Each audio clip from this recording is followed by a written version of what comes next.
అందరికీ నమస్కారం. ఈరోజు మీడియా సమావేశానికి విచ్చేసిన మీడియా మిత్రులందరికీ ధన్యవాదాలు. ప్రధానంగా ఈరోజు ప్రెస్ మీట్ రెండు అంశాలు.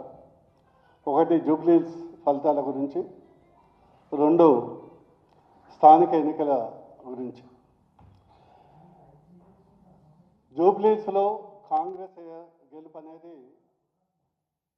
చాలామంది వాళ్ళు తబ్బిబ్బైపోతున్నారు. కానీ వాపును చూసి బలపనుకుంటున్నారు. కాంగ్రెస్ వాపును చూసి బలపనుకుంటున్నారు. ఎందుకంటే అక్కడ జూబ్లీహిల్స్లో గెలిచింది కాంగ్రెస్ పార్టీ కాదు, జూబ్లీహిల్స్లో గెలిచింది అభ్యర్థి, జూబ్లీహిల్స్లో గెలిచింది ఎంఐఎం పార్టీ. ఎందుకు నేను ఈ మాట అంటుంటానంటే, జూబ్లీహిల్స్ అనేది పి జనార్దన్ రెడ్డి టైం నుంచి కూడా కాంగ్రెస్ పార్టీ కంచుకోవటం. ఇప్పుడు కాదు, ఖైరతాబాద్ నియోజకవర్గం ఒకప్పుడు డీలిమిటేషన్ కానప్పుడు జూబ్లీహిల్స్ కూడా దాంట్లో పార్ట్. అప్పటి నుంచి స్వాతంత్రం వచ్చినప్పటి నుంచి అత్యధికంగా కాంగ్రెస్ పార్టీ కంచుకోవటం. మీరు ఒకసారి గమనిస్తే ఇదే జూబ్లీహిల్స్లో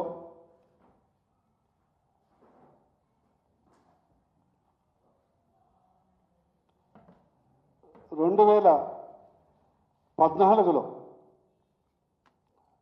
పద్నాలుగులో నవీన్ యాదవ్ అనే అభ్యర్థికి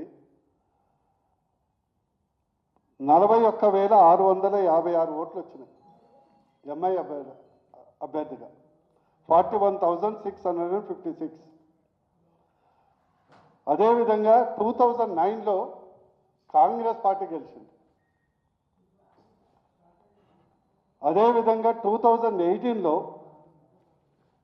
ఇదే నవీన్ యాదవ్కు ఇండిపెండెంట్గా 18,817 ఓట్స్ వచ్చినాయి ఇండిపెండెంట్గా. అదేవిధంగా మొన్న జరిగినటువంటి ఎన్నికల్లో 2023 అసెంబ్లీ ఎన్నికల్లో కాంగ్రెస్ పార్టీకి 35% వచ్చింది. ఈరోజు కాంగ్రెస్ పార్టీ నాయకులు, మంత్రులు, ముఖ్యమంత్రి ఇదేదో మా పథకాలు, 6 గ్యారంటీలు, 420 హామీలు, బీసీ డిక్లరేషను, వీటన్నిటినీ అమలు చేశాం, దానికి ప్రజలు తీర్పిచ్చారని ఉచిత ప్రచారం చేసుకుంటున్నారు. ఇది వాస్తవం. ఇకపోతే ఈ కాంగ్రెస్ గెలుపులో మెగా బడ్జెట్ ఉంది. దాదాపు 200 కోట్ల బడ్జెట్. హడావుడిగా ఒక అజరుద్దీన్ గారిని మినిస్టర్గా చేయటం, అదేవిధంగా అర్ధబలం, అంగబలం యావత్ ప్రభుత్వం జూబ్లీహిల్స్లో 2 నెలలు కష్టపడటం, ఇవన్నీ ఫలితమే అక్కడ ఉన్నటువంటి అభ్యర్థి యొక్క పలుకుబడి కానీ, సానుభూతి కానీ, ఆయన గెలుపుకు కారణమైంది కానీ కాంగ్రెస్ పార్టీది కాదని స్పష్టంగా మీకు తెలియజేయదలుచుకున్నాం. వాళ్ళు మళ్ళా వాపను చూసి బలపనుకుంటే ఆత్మవంచన చేసుకున్న వాళ్ళే అవుతారు. ఇకపోతే బారాస గురించి చెప్పనక్కర్లే. వాళ్ళ దగ్గర టన్నుల కొద్ది డబ్బులు ఉన్నాయి. అందరూ సాధారణంగా వేరే పార్టీలు, వేరే నాయకులు కౌంటింగ్ స్టేషన్ పెట్టుకుంటారు. వాళ్ళు ఓన్లీ కేవలం జోకుతారు. ఎందుకంటే లెక్కలన్నీ టన్నుల్లో ఉంటాయి. వాళ్ళు కూడా పెద్ద భారీ బడ్జెట్ పెట్టారు. అందుకొరకు వారికి గెలుపు. ఇకపోతే మూడో అంశం బీజేపీ. సరే, బీజేపీ అనేది అనుకున్న స్థాయిలో మా పర్ఫార్మెన్స్ లేదు. కానీ స్థానిక ఎన్నికలు ఏదైతే బై ఎలక్షన్స్ ఉంటాయో, బై ఎలక్షన్లో ప్రజల యొక్క మనస్తత్వం డిఫరెంట్ ఉంటుంది. బై ఎలక్షన్ ఎప్పుడు రిఫరెండం కాదు ప్రభుత్వానికి. బై ఎలక్షన్ చాలా వరకు అధికార పార్టీలే గెలుస్తూ ఉంటాయి. ఉదాహరణకు తెలంగాణ రాష్ట్రం ఏర్పడిన తర్వాత ఈ యొక్క 2023 ముందల 7 బై ఎలక్షన్స్ అయినాయి. అందులో నారాయణఖేడ్, పాలేరు, హుజూర్ నగర్, దుబ్బాక, నాగార్జున సాగర్, హుజూరాబాద్, ఇట్లా 7 ఎలక్షన్స్ అయింది. 7 ఎలక్షన్లో కూడా కాంగ్రెస్ ఎక్కడ గెలవలే. ఆ 7 ఎలక్షన్లో కాంగ్రెస్ ఎక్కడ గెలవలే. చాలా చోట్ల డిపాజిట్ కూడా పోయింది. కానీ 2023లో ప్రభుత్వం ఏర్పాటు చేసింది. 2023లో ప్రభుత్వం ఏర్పాటు చేసింది. అదే మన పక్క రాష్ట్రం ఆంధ్రప్రదేశ్లో కూడా జగన్మోహన్ రెడ్డి అప్పుడున్నటువంటి ముఖ్యమంత్రి గారు ఆయన హయాంలో 90% ఎగ్జాక్ట్లీ 90% లోకల్ బాడీ ఎలక్షన్లో వైఎస్ఆర్సీపీ పార్టీ గెలవటం జరిగింది. 90% సీట్స్. కానీ తర్వాత జరిగినటువంటి అసెంబ్లీ ఎన్నికల్లో దారుణంగా ఓడిపోవటం జరిగింది. అందుకొరకు అధికారం ఉన్నప్పుడు జరిగే ఎలక్షన్లు, బై ఎలక్షన్లు, స్థానిక ఎన్నికలు ప్రభుత్వ పనితీరుకు గీటురాయి కాదని, అలా కాంగ్రెస్ పార్టీ అనుకుంటే ఆత్మవంచన చేసుకున్న వాళ్ళే అవుతారని ఈ సందర్భంగా వాళ్ళని హెచ్చరిస్తున్నాం. ఇకపోతే బీజేపీ యొక్క ఓటమి గురించి డెఫినెట్లీ మా యొక్క అనుకున్న దానికంటే పర్ఫార్మెన్స్ తక్కువ ఉంది. ఎందుకంటే దాదాపు 30 నుంచి 40% అటు ముస్లిము, ఇటు క్రిస్టియన్స్, మైనార్టీ ఓటు బ్యాంక్ ఉన్నది. అక్కడ ఎప్పుడూ బీజేపీ కనీసం ఒక కార్పొరేటర్ కూడా గెలవలేదు. ఎప్పుడూ మాకు 6%, 8%, 10% ఓట్లే వచ్చినాయి. బీజేపీ దగ్గర పైసలు కూడా అంత లేవు. అందుకొరకు బీజేపీ గవర్నమెంట్ రావాలనుకున్నప్పుడు ప్రజల మనస్తత్వం మారుతుంది. అది అసెంబ్లీలో ఎన్నికల్లో తడాకా చూపెడతాం. ఇంకో విషయం, ఈ జూబ్లీహిల్స్ ఎన్నికల్లో గెలుపు కానీ ఓటమి కానీ అది ఒక వ్యక్తికి సంబంధించింది కాదు, ఇది సమిష్టి నిర్ణయం. అది ఓటమి కానీ సమిష్టి ఓటమి కానీ ఒక నాయకుడి ఓటమి కాదని ఈ సందర్భంగా నేను తెలియజేసుకున్నాను. ఓ కిషన్ రెడ్డి గారు గాను, మా అధ్యక్షుడు రామచంద్రరావు గారు, లేదా బండి సంజయ్ గారు, బూర నర్సయ్య గౌడు, వీళ్ళ ఓటమి కాదు, ఇది సమిష్టి నిర్ణయము. బీజేపీ పార్టీ కేవలం ఒక ఒంటరి నాయకత్వంతో పనిచేయదు. అదే కొలమానం అయితే మరి లోకసభ సీట్లలో 8 గెలిచాం. 76 లక్షల ఓట్లు వచ్చినాయి. 76 లక్షల ఓట్లు, 35% ఓట్లు వచ్చినాయి. మరి అప్పుడు పార్టీకి క్రెడిట్ ఉంటుందా, ఒక వ్యక్తికి క్రెడిట్ ఉంటుందా?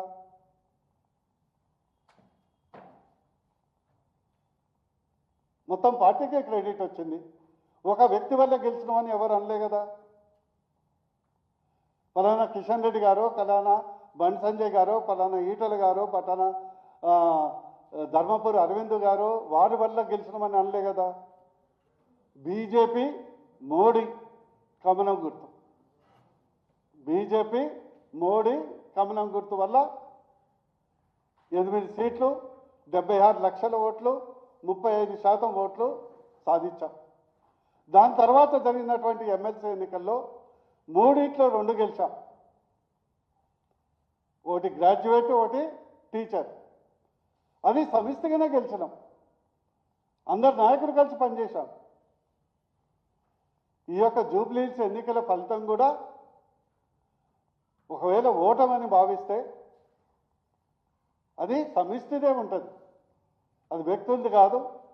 ఈ విషయాన్ని మీడియా మిత్రులందరూ అర్థం చేసుకోవాలని నేను విజ్ఞప్తి చేస్తున్నాను. ఇది వ్యక్తుల ఓటమి కాదు, ఇది సమిష్టి ఓటమి.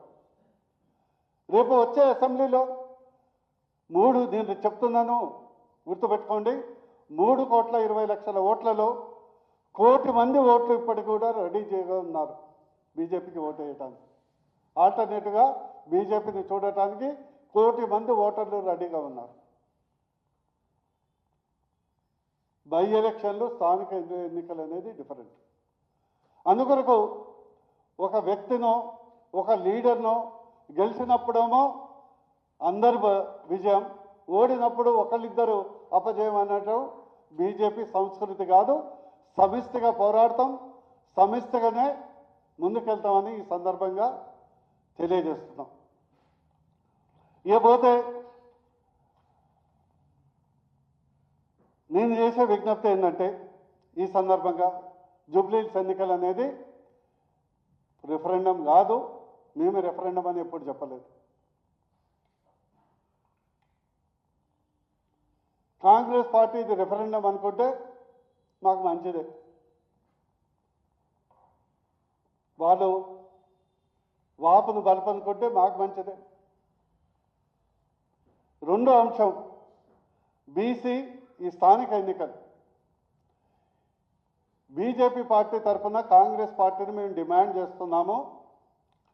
మీరు అభయహస్తం మేనిఫెస్టోలో బీసీ డిక్లరేషన్లో 50 హామీలు బీసీలకు ఇవ్వటం జరిగింది. అందులో మొదటి హామీ కులగణన చేసి 42% బీసీలకు, అందులో ముస్లింలు కాదు బీసీలకు రిజర్వేషన్ కల్పించిన తర్వాతనే స్థానిక ఎన్నికలకు పోతామని మీరు హామీ ఇవ్వటం జరిగింది. మీరు 42% బీసీ రిజర్వేషన్స్ చట్టబద్ధంగా రాజ్యాంగబద్ధంగా కల్పించకుంటే ఎన్నికల పోతే మాత్రం మేము తీవ్రంగా హెచ్చరిస్తున్నాం. ప్రజల్లో మిమ్మల్ని ఎండగడతామని హెచ్చరిస్తున్నాం. ఇది కేవలం బీహార్ ఎలక్షన్ కొరకు చేసినటువంటి డ్రామా అని అనిపిస్తుంది. ఎందుకంటే బీహార్ ఎలక్షన్ ముందట వరకు మంత్రులు, ముఖ్యమంత్రి, కాంగ్రెస్ నాయకులు అందరూ మంగమ్మ శబ్దం చేశారు. ఎట్టి పరిస్థితుల్లో 42% అయినాకనే చేస్తామని. బీహార్లో సావు దెబ్బ తినగానే తెలంగాణ మోడల్ మర్చిపోయి ఇప్పుడు స్థానిక ఎన్నికలు పెడతాం, పార్టీ పరంగా ఇస్తాం. పార్టీ పరంగా నువ్వు ఇచ్చేది ఏంద్రబాయ్? పార్టీ పరంగా సార్థకతే ఉండదు.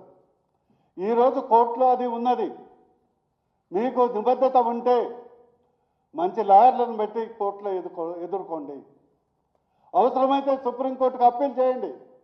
కానీ 42% బీసీలకు రిజర్వేషన్ కల్పించిన తర్వాతనే, చట్టబద్ధత కల్పించిన తర్వాతనే స్థానిక ఎన్నికలకు పోవాలని బీజేపీ హెచ్చరిస్తుంది.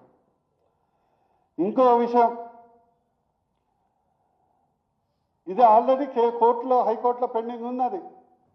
హైకోర్టులో పెండింగ్ ఉండగా నిన్న ఒక మంత్రి మేము అనుకుంటున్నాము, పార్టీ పరంగా ఇవ్వాలనుకుంటున్నాము. ఈ సొల్లు కబుర్లన్నీ వినటానికి తెలంగాణ ప్రజలు సిద్ధంగా లేరు. మూడో అంశం, ఈరోజు కోర్టులో నడుస్తుంది.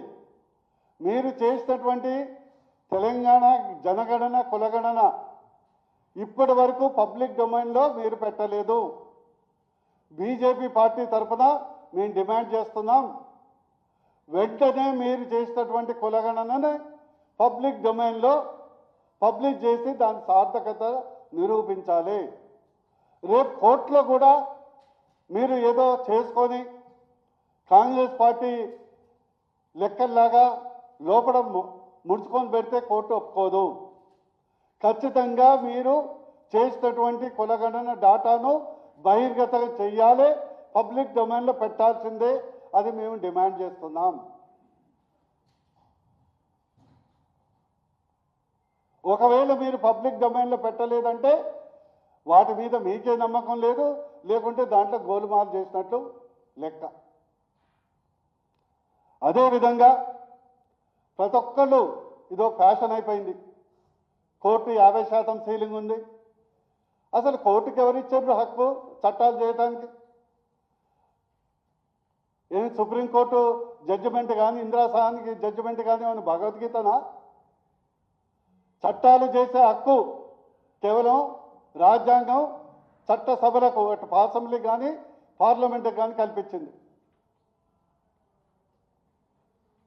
ఇప్పటికే కృష్ణమూర్తి కేసులో సుప్రీంకోర్టు స్పష్టంగా చెప్పింది, ఇందిరాగాంధీ కేసులో స్పష్టంగా చెప్పింది, ఎక్కడైతే మీకు నిబద్ధత ఉందో, లెక్క ఉందో, అక్కడ జనాభాకు అనుగుణంగా రిప్రజెంటేషన్ లేదని ఉన్నదో మీరు పెట్టుకోవచ్చు, పెంచొచ్చని ఇందిరాసాహాని కేసులో చెప్పడం జరిగింది, కృష్ణమూర్తి కేసులో చెప్పడం జరిగింది. కానీ మీరు కులగణన చేశామంటారు, డాటా బయట పెట్టారు. డెడికేషన్ కమిషన్ పెట్టామంటారు, ఎంతమంది తక్కువ ఉన్నారో చూపెట్టారు. స్థానిక సంస్థల్లో బీసీలు ఎంతమంది తక్కువ ఉన్నారో చూపెట్టారు. మళ్ళీ దాంట్లో మళ్ళీ కొత్తగా హిందూ ముస్లిమ్స్, ముస్లిం బీసీలు, హిందూ బీసీలని కొత్త నిర్వచనం చేస్తారు. అందుకొరకు ఇది కేవలం బీహార్ ఎన్నికల కొరకు చేసినటువంటి డ్రామా కాకుండా మాత్రం 42% రిజర్వేషన్ చట్టబద్ధంగా అమలు చేసిన తర్వాత పెట్టాలి. అదేవిధంగా నేను కోర్టులను కూడా విజ్ఞప్తి చేస్తున్నా, దయచేసి మీరు ఇచ్చేటువంటి జడ్జిమెంట్స్ సామాజిక న్యాయానికి అన్యాయంగా ఉండొద్దు. ఒకే దేశం ఒకే చట్టం ఉండాలి, ఒకే దేశం ఒకే న్యాయం ఉండాలి. రాష్ట్రానికి, ఈ రాష్ట్రానికి ఒక న్యాయం, ఆ రాష్ట్రానికి ఒక న్యాయం ఎట్లుంటుందండి? ఈ వర్గానికి ఒక న్యాయం, ఇంకో వర్గానికి ఒక చట్టం ఎట్లుంటుందండి? ఉంటే 50% అందరికి ఉండాలి, అన్ని రాష్ట్రాలకు ఉండాలి. లేదా పెంచుకునే అవకాశం అందరికీ ఉన్నది, చట్టబద్ధత ఉన్నటువంటి పార్లమెంటుకు, అసెంబ్లీకి ఉన్నది. అందుకొరకు నేను విజ్ఞప్తి కూడా చేస్తున్నాను మీ ద్వారా ఉన్నత న్యాయమూర్తులు, ఎందుకంటే భగవంతుడి తర్వాత నెక్స్ట్ న్యాయమూర్తులే న్యాయం చేయలేరు కాబట్టి అట్లాంటి వాళ్ళు సామాజిక న్యాయానికి అడ్డంకు కాకూడదని విజ్ఞప్తి చేస్తున్నాం. ఇకపోతే కాంగ్రెస్ పార్టీని నేను డిమాండ్ చేస్తున్నా, అయ్యా మీరు అనేక అంశాలు పెట్టారు బీసీ డిక్లరేషన్లో. నేను మొన్ననే లెక్క చూసిన 50 ఉన్నాయి. మీరు ఫస్ట్ ఈ సెకండ్ ఏం చెప్పారు? బీసీ సప్లాన్ చట్టబద్ధత కల్పిస్తాం, సంవత్సరానికి 20,000 కోట్లు పెడతాం, 5 సంవత్సరాలకు 1,00,000 కోట్లు ఇస్తాం. సుప్రీంకోర్టు అడ్డం వచ్చిందా, హైకోర్టు అడ్డం వచ్చిందా? ఎవరు అడ్డం వచ్చారండి?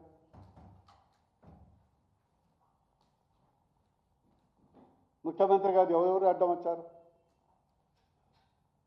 అదేవిధంగా బీసీ పిల్లలకు 100% ఫీ రియంబర్స్మెంట్ ఇస్తామన్నారు, ఎవరు అడ్డం వచ్చిందండి?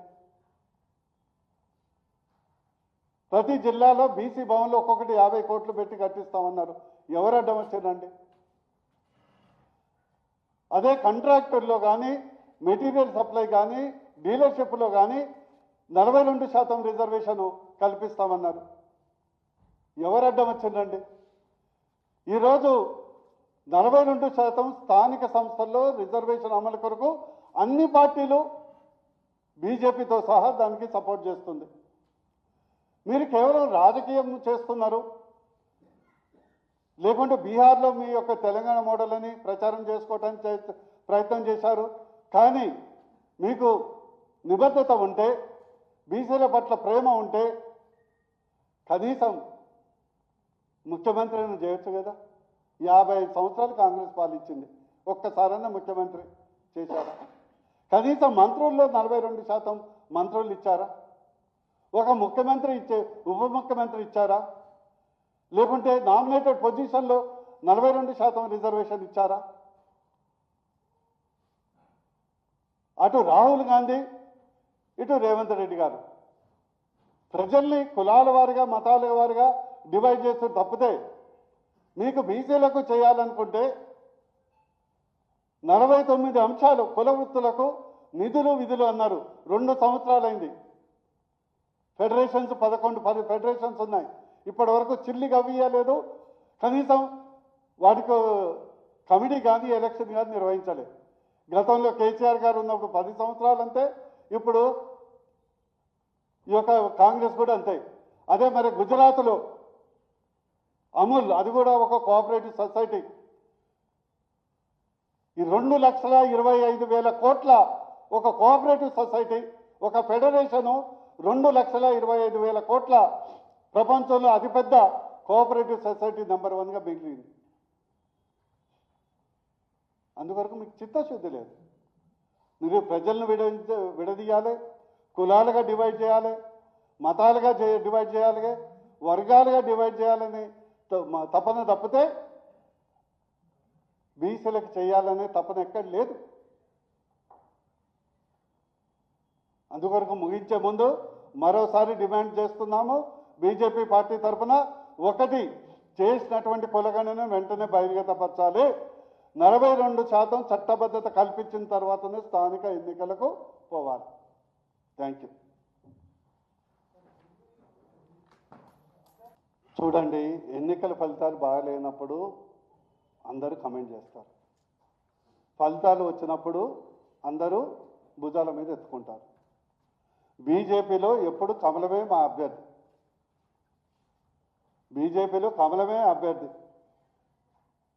బీజేపీలో ఎప్పుడు క్యాండిడేట్స్ గెలుపు కంటే ఎక్కువ పార్టీ గెలిపే ఎక్కువ ఉంటుంది. ఎవరైనా క్యాండిడేట్నే గెలుస్తారంటే వాళ్ళు ఇండిపెండెంట్గా పోటీ చేసి గెలిస్తే అప్పుడు మేము నిజంగా ఆ క్యాండిడేట్ బలవంతుడని అనుకుంటాం. ఎవరైతే అనుకుంటారో నేను అత్యంత బలవంతుడని, వాళ్ళు పార్టీ సింబల్ లేకుండా, పార్టీ కాకుండా స్వతహాగా నిలబడి గెలిచి వాళ్ళు తమ ప్రతాపం చూపెట్టుకొని మాట్లాడితే, బీజేపీ అనేది సాధారణంగా ఎప్పుడు ఇదే చెప్పాను కదా, గెలిచినప్పుడు ఉంటుంది, ఓడినప్పుడు ఉంటుంది. జూబ్లీహిల్స్ ఎలక్షన్స్లో ఎప్పుడు బీజేపీ అనేది పటిష్టంగా ఆర్గనైజేషన్ పరంగా కానీ, ఓటు బ్యాంక్ పరంగా కానీ, అక్కడ Muslim and Christian vote bank అత్యధికంగా ఉండటం ఇవన్నీ కారణం. అది బూర నరసయ్య గౌడ్ నిలబడ్డా అదే ఫలితం వచ్చుండొచ్చు, ఇంకెవరైనా నిలబడ్డా వచ్చుండొచ్చు.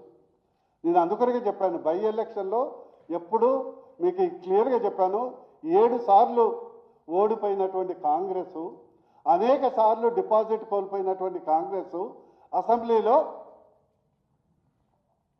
గెలిచింది, గవర్నమెంట్ ఫామ్ చేసింది. మరి అసెంబ్లీలో కేవలం 14% ఓట్లు వచ్చిన బీజేపీ వితిన్ 4 monthsలో 30% ఓట్లు వచ్చినాయి. మరి అది మా పార్టీ ప్రతాపమా, ఓన్లీ మా అభ్యర్థుల ప్రతాపమా? పార్టీ అక్కడ జనరల్ నేషనల్ లెవెల్లో మోడీ గారి గవర్నమెంట్ రావాలనుకున్నారు, అభ్యర్థుల మంచితనం చూశారు, అందరు కలిపి ఓటేశారు. నేను చెప్పలే కదా, బీజేపీ ఎప్పుడు మొదలే చెప్పాను, బీజేపీ అనేది for party is the supreme, candidate comes next.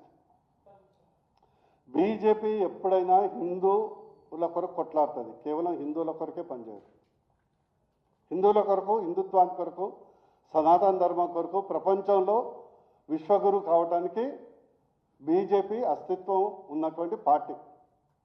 అంతేగాని ఇచ్చే పథకాల్లో కేవలం హిందువులకు కాదు, సబ్కా సాత్, సబ్కా వికాస్, సబ్కా ప్రయాస్, సబ్కా విశ్వాస్. ఏంటండి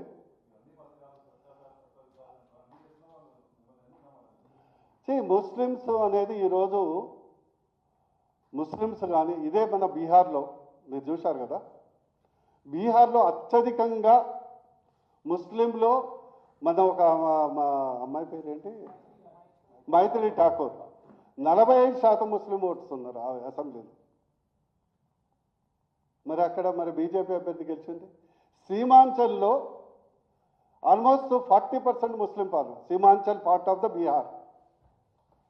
మరి అక్కడ కాంగ్రెస్ 0 వచ్చింది. మీరు చెప్తున్నారు కదా, కాంగ్రెస్ 0 వచ్చింది. ఎందుకంటే అక్కడ పరిస్థితులను బట్టి ఇక్కడ ఉన్నటువంటి ముస్లిమ్స్, యావత్ ముస్లిమ్స్లు ఈరోజు ఏదైతే ఆర్జేడీ ఎంవై పార్టీ అన్నారు, అంటే ముస్లిం అండ్ యాదవ్ పార్టీ అన్నారు, ఈరోజు ఆర్జేడీ కంటే, కాంగ్రెస్ కంటే ఎంఐఎంకు ఎక్కువ సీట్లు వచ్చాయి. మీ అందరికీ తెలుసు, హైదరాబాద్లో రాజకీయం అనేది ఎంఐఎం బ్రేస్, అక్కడ కాంగ్రెస్ పార్టీ కాదు. మేము మొదలై చెప్పాము, అభ్యర్థి గెలిచాడు, ఎంఐఎం గెలిచింది. చూడండి, ఎలక్షన్స్ అయినప్పుడు అనేక రకాల మంది అనేక రకాలుగా ప్రచారాలు ఉంటాయి. అక్కడ జరిగిన వాస్తవాలు, అక్కడ జరిగింది కాంగ్రెస్, మీకు లెక్కలతో సహా చెప్తున్నాను. రౌడీ అని చాలామంది అన్నారు, మంచోడని చాలామంది అన్నారు, 10 మందికి హెల్ప్ చేస్తాడని అన్నారు. మరి ఇదే కేసీఆర్ గారికి రథం లేనప్పుడు రథం కొనిచ్చిందని అన్నారు. పెళ్ళికి పైసలు లేకుంటే పెళ్ళికి షాదీ ముబారక్ కళ్యాణ్ లక్ష్మి అప్పుడు ఇచ్చిండ్రు కల్వకుంట్ల ఫ్యామిలీకి అని చెప్పారు. సో మంచి మంచి ప్రతి మనిషికి మంచి చెడు ఉంటాయి, అది ప్రజలు నిర్ణయం తీసుకుంటారు.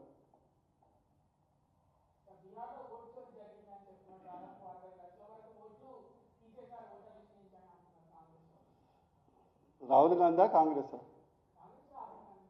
ఇక నేను ఒక డాక్టర్గా చెప్పగలను, వాళ్ళందరికీ కమ్యూనిటీ ట్రీట్మెంటు ఎర్రగడ్డ మెంటల్ హాస్పిటల్లో అవసరం. ఎందుకంటే అంతకంటే ఎక్కువ చెప్పలేము. ఇంత జరిగినా కూడా ఓటు చోరీ అంటే, ఇంత పరాభవం అయినా కూడా ఓటు చోరీ అంటే, ఒక విధంగా రాహుల్ గాంధీ ఉన్నంతకాలం బీజేపీకి డోకా లేదు.